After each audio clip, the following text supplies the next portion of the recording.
In this video, you get to get my super secret sauce. It's not as bad as it sounds. So it's helpful to know that you're the Maverick archetype. That's the first step. But it's even more helpful to know which subtype, or with more precision, what that means for you. So these are the tools that I've been using with my own clients to help develop their brands. But I haven't shared it publicly. And I mean, even now, this is behind, it's in this course. So I still haven't shared it publicly, aside from the people who invested in this course and invested in their brand. So enjoy this newfound clarity and precision, because we want to create the sharpest tool possible for you to understand your brand on a very deep and concise level of what your brand stands for and what it doesn't, so that you can make good decisions about how to communicate that to your clients. But first, let's talk about the archetype in general, just so you can start to see where it shows up. So the Maverick brand archetype is good for brands that belong in an industry where people are tired of the status quo or accepted ways of doing things. So your target market is kind of jaded, distrustful, or indifferent. I see this in the business education community a lot, because there are so many webinars that are just disguised, or they're webinars that are supposed to be educational, but then they're just a sales pitch. Or you invest in a course and it doesn't have any type of change on your business, or it doesn't teach you anything that you didn't know before. So when people get jaded, Maverick brand archetype is perfect to step in and save the day. If you happen to be especially outspoken, loud, or opinionated naturally, this is the perfect archetype for you.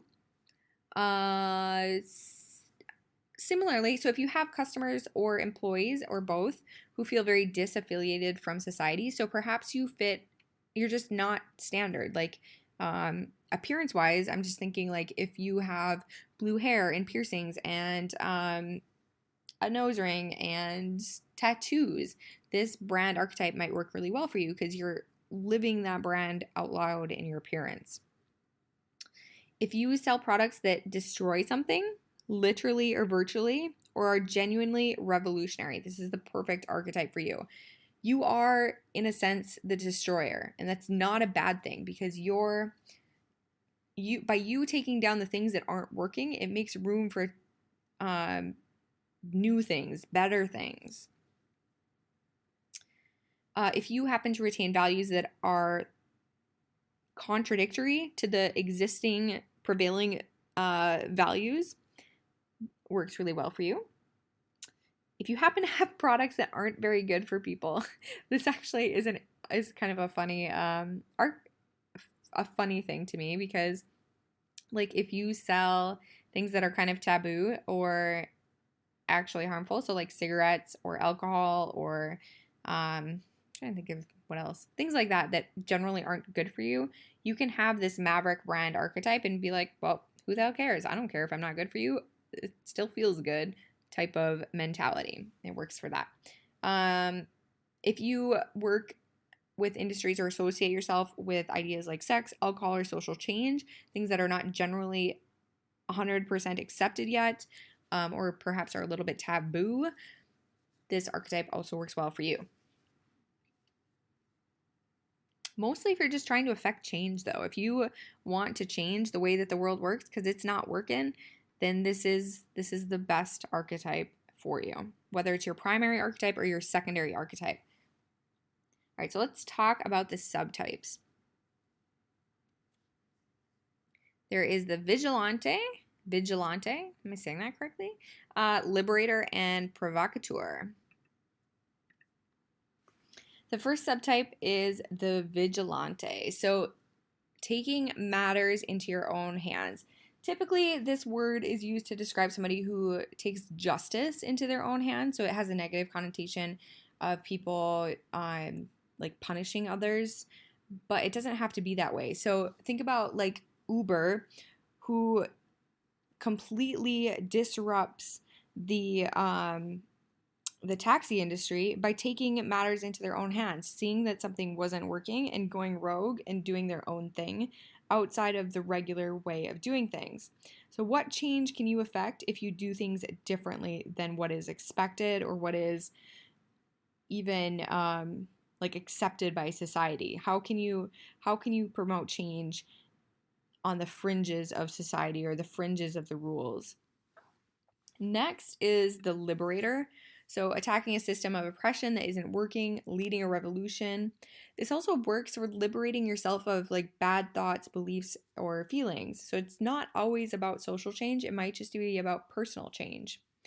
The hacker falls underneath this subtype here. So, kind of like that Robin Hood mentality of attacking the big corporations to benefit the little guy.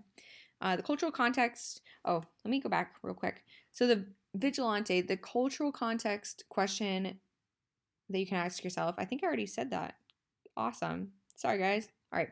For the liberator, it's who is being taken advantage of. So who can you step in and help, whether that's yourself, your clients, or a larger community. Lastly is the provocateur. So you highlight or leverage the taboo to get attention or to make a statement. You say what others are only thinking and would never dare to utter out loud. And you disrupt boredom or complacency to get people to pay attention to make change. So the cultural context is how can you make people sit up and pay attention? And then the follow-up question to that is to what end? Like what do you want people to do once you have their attention? It's an important part of your brand archetype specifically because the entertainer does perhaps some kind of like shocking and silly or taboo things to get people's attention, but it's only for the sake of the joy of that. You have a ulterior motive. You usually have an ultimate goal in mind. So you get people to pay attention so that they can change the way that they think, change the way that they do business, etc., etc. So reflect on which of these three archetypes or the three subtypes that you see yourself in. Like what role are you playing in your clients' and customers' lives? How do they see you? What kind of change are you looking to create? Now, the evolution comes directly from the book by Carol S. Pearson about the 12 archetypes, whereas everything else is a conglomeration of years of research and working with clients. But this particular piece was too good to not teach on. So level 1 of the Maverick archetype, according to her, is in a state of confusion, grappling with the meaning of death, loss, and pain. So you aren't one to shy away or be overly optimistic about the way that the world works. You tend to have direct experience with the worst of the world.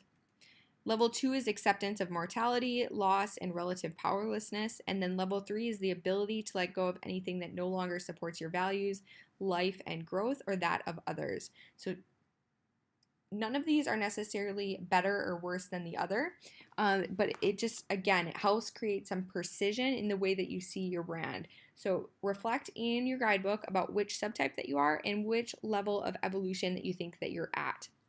Because this was, again, just helping you understand your brand so that as we're going through the next section about worldview, you can make thoughtful and informed decisions about what your values are and how you want the world to see you.